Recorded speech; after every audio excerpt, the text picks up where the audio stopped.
You know, one of the things that I often say, and I stole it from Rush Limbaugh, is that words mean things. So let's talk about one of my least favorite words today. Hi, my name's Eagle.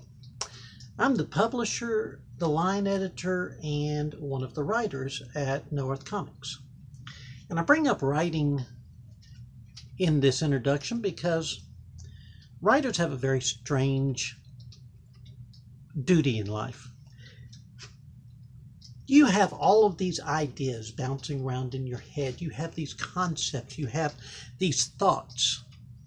And the only way that you can convey that random mass of energy to another person is through words.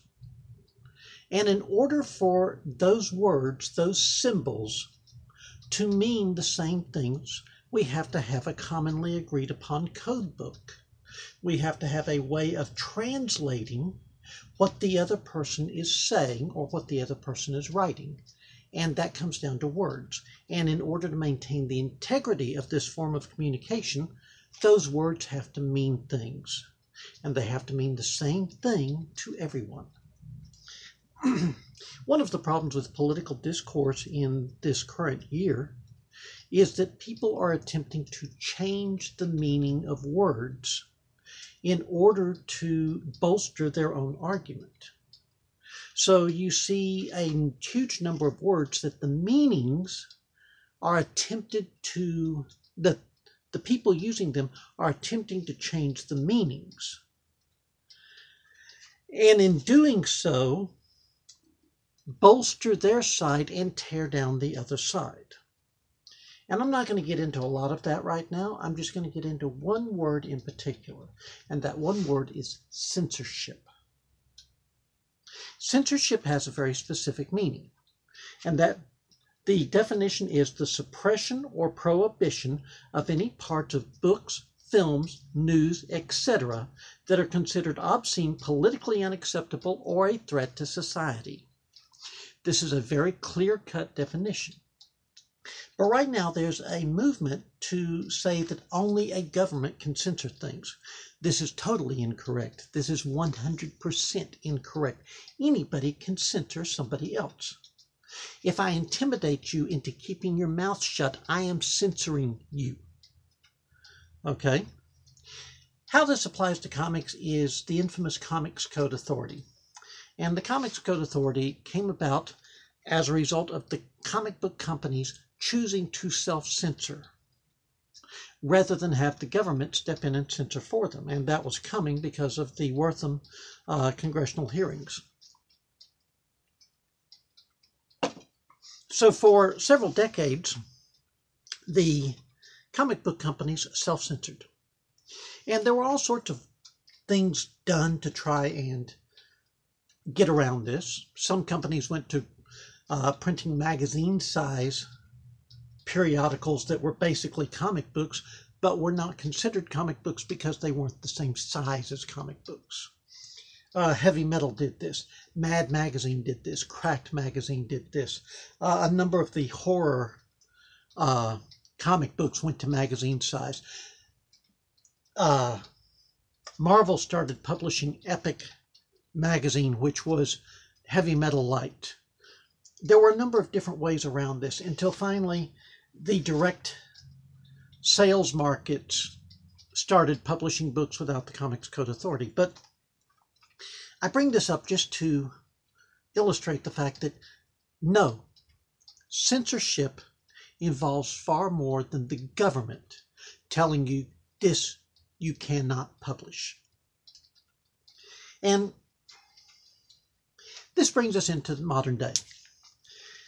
There have been a number of scandals, of controversies over the last 5 years or so that involved censorship. And in these, the people doing the censoring were saying, oh, no, we're not censors because only the government can censor. This is just the free market. No, it's not. Let me see if I can explain this to you. There's a quote that I use quite often attributed to Voltaire, but he didn't actually write it. And it basically goes like this. Sir, I disapprove strongly of what you say, but I shall defend to the death your right to say it. And we have an entire group of people in this country right now who don't believe that. What they believe is, sir, I disapprove strongly of what you say, and I will do everything in my power to make sure that you don't have a platform to say it on and that nobody gets to listen to what you have to say. This is a huge difference. This is a complete philosophical opposition to free speech, to the free press, to freedom of creation, freedom of ideas. There was a judge ruling in a censorship case once, and he said the interest in encouraging freedom of expression in a democratic society outweighs any theoretical but unproven benefit of censorship. And the fact is, there are no benefits to censorship. None. There's not one single proven benefit of censorship.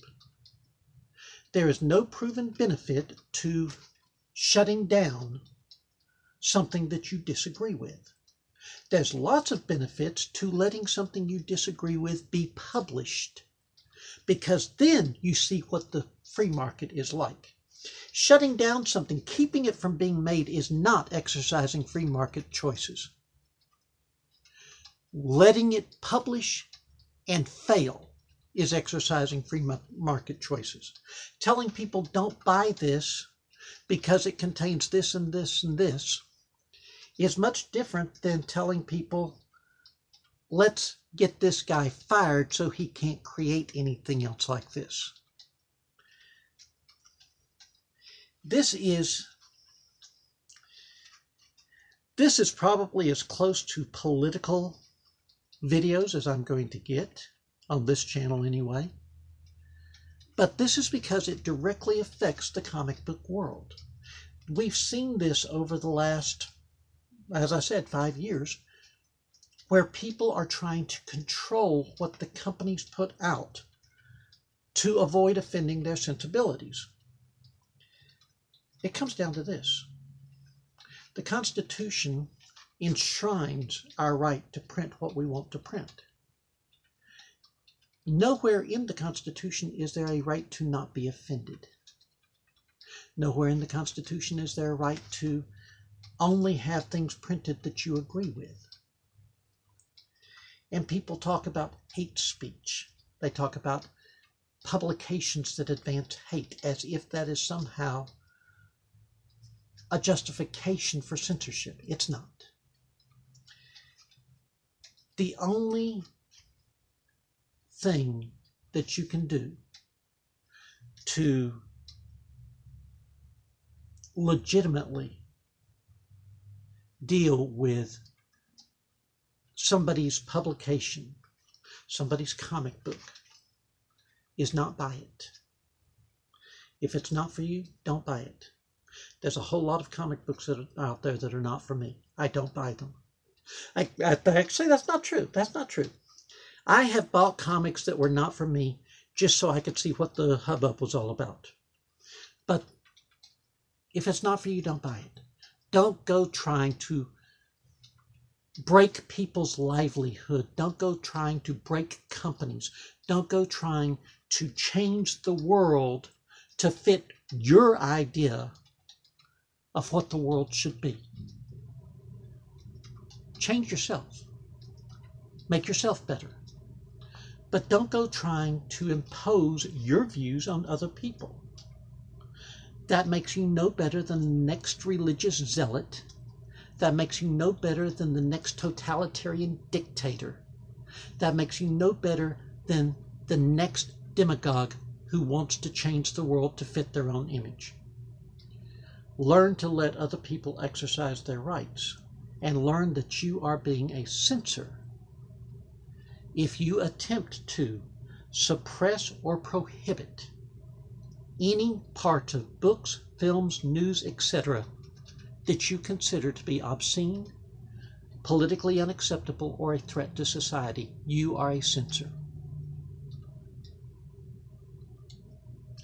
think I've said everything that needs to be said on that. I think that that's as direct as I can be on this.